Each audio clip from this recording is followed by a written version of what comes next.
我刚拼了12款，有一款呢，我觉得非常好喝，就是这一款。我想给大家介绍的就是这一位酿酒师，我觉得他的故事呢非常的有意思。哇，今晚上都觉得太好喝了，完全刷新了我对南非葡萄酒的印象。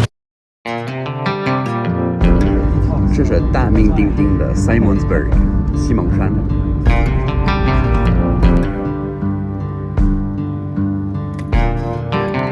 今年2025年是皮诺塔基这个葡萄品种被发明了100周年，所以今天我们在这个阿雷勒酒庄参加一场皮诺塔基的品鉴会，正好是一个我不是很喜欢的葡萄品种，所以我今天的任务呢就是找到一个我觉得好喝的皮诺塔基，来一起走。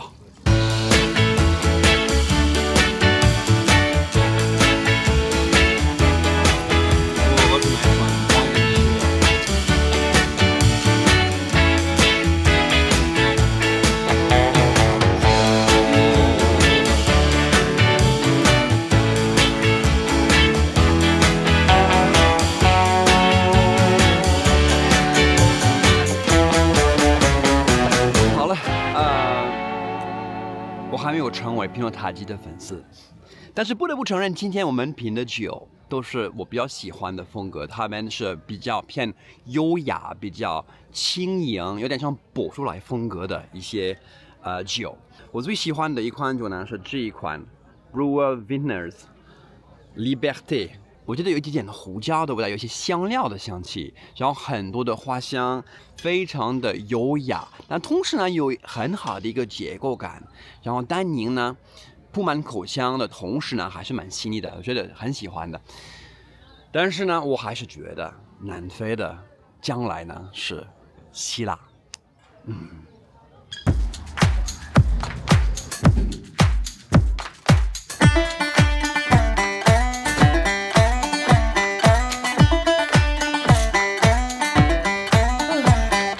OK。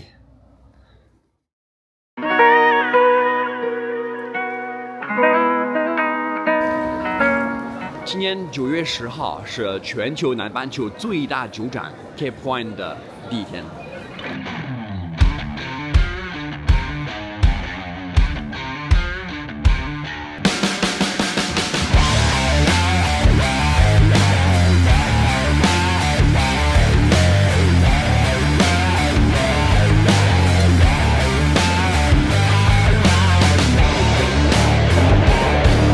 南非的起泡酒呢有一个特点，就是全新世界估计唯一一个产国是有明确的生产规定，就是南非的起泡酒呢，传统法的起泡酒呢叫做 Method Cap Classic， 简称 MCC。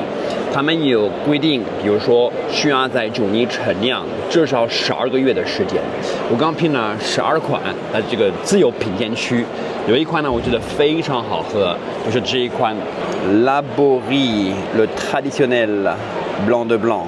我觉得是这几款酒里面呢最有香槟感的起泡酒，它非常的有 tension， 非常的紧实，酸度呢非常的明亮，但它也具备非常漂亮的、非常优雅的这种烤面包酒泥的香气，平衡感非常好。我觉得如果国内有进口商的话呢，可以买几瓶回家喝。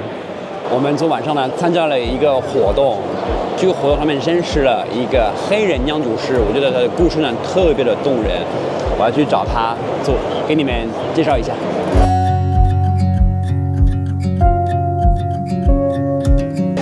所以呢，我想给大家介绍的就是这一位酿酒师，我觉得他的故事呢非常的有意思。When I grew up as a child on a farm, the one thing that I wanted to do was to do viticulture.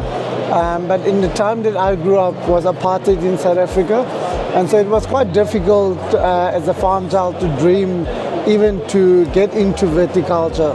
And so even though I had this love for the land, running bare feet on the farm, there were no real future for me. Like my grandparents was farm workers, my parents was farm workers, and so my destiny was to become another farm worker.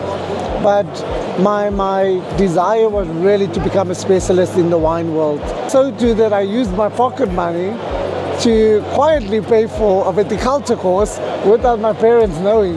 So as I was supposed to go to school and waiting for the school bus to leave, I would undress and then put on normal clothes and go to the agriculture college, which was about 5 kilometers from there, to go and do this vineyard pruning course, until the school phoned my parents to say that he has never been at school this quarter.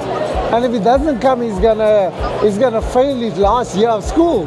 And our families, we don't do that. But we have to understand, because of the political state in the early 90s, a lot of people of color didn't have access to land. So they can't farm. A lot of people didn't have access to university. When you visit South Africa, it's not just the quality of wine, but it is the stories of our country in bottle form, in liquid form. And when you drink it, you share in the dreams of our people, but you also share in the desires of the farm child who wish to be a brighter child, who wish to do better things, and who wish to achieve an ultimate success.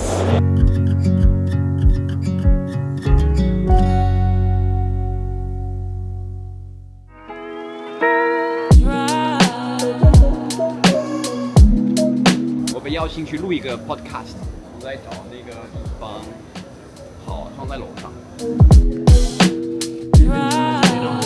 Hi, how are you, Dan? Let's make on Dan really likes wine, French Chinese wine royalty. Master of Wine, Julien Ballard, back in South Africa. 好嘞，录完了，人家就问我关于南非葡萄酒在中国的情况，我说现在还是小小的比例，对不对？但是呢，我们要努力帮我们的非洲的兄弟们多卖一些酒在中国来吧，因为他们是真的很好喝的。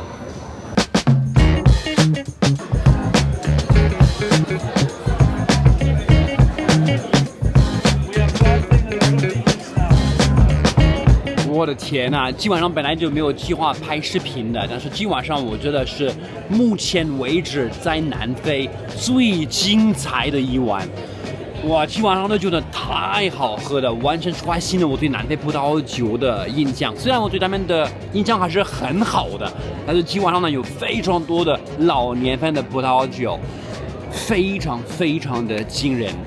比如说那个 Cannon Cup 的 Port Sour 95年的，哇，真的超级美了，很浓的雪松味的，也很优雅的酒体，我觉得很像老年份的波尔多酒，超级漂亮的。